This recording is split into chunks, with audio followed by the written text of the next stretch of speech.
We all know what it feels like to procrastinate. It's that voice in our heads telling us to put off what we know we should be doing.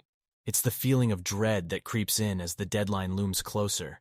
But what if I told you that there's a way to beat procrastination? A way to silence that voice and get things done? In this video, I'm going to take you on a journey down the long road to beating procrastination, and I promise you, by the end of it, you'll have learned something new and valuable. Something that could change your life. Tom is a college student who's been struggling with procrastination for years. He knows he should be studying for his exams, but he just can't seem to get started. Instead, he would often get distracted by his phone, social media, or even TV shows. And he would tell himself that he would do the work later. But of course, later never came. Tom's procrastination habit began to take a toll on his grades. He started receiving bad grades and his academic performance started to suffer.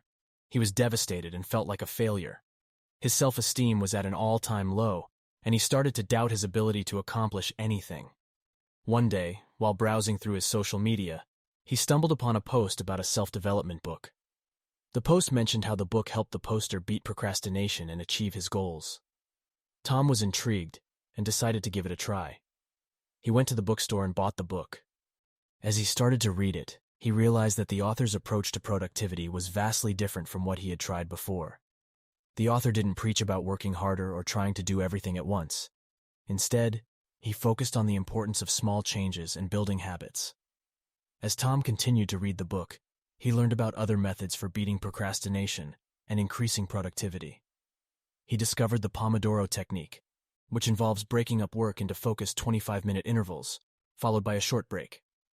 He also learned about the Eisenhower Matrix, which helps prioritize tasks based on their urgency and importance. And he found that implementing these techniques, along with building habits, made a big difference in his ability to get things done. But it wasn't just the techniques themselves that helped Tom. He also found inspiration from the stories shared in the book, as well as quotes from successful people who had overcome similar struggles. One quote that particularly resonated with him was from author and entrepreneur Jim Rohn, who said, "Success is nothing more than a few simple disciplines, practiced every day."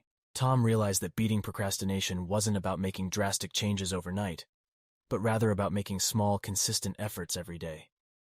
With these methods and mindset shifts, Tom began to see changes in his life.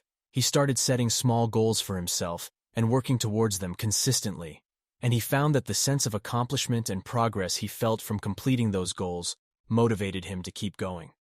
Soon enough, he was not only completing his schoolwork on time, but he was also taking on additional projects outside of class. Tom's journey to beating procrastination wasn't an easy one. He faced setbacks, self-doubt, and moments of frustration.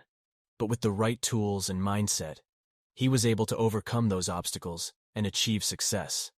And now, he wants to share what he's learned with others who may be struggling with procrastination and productivity.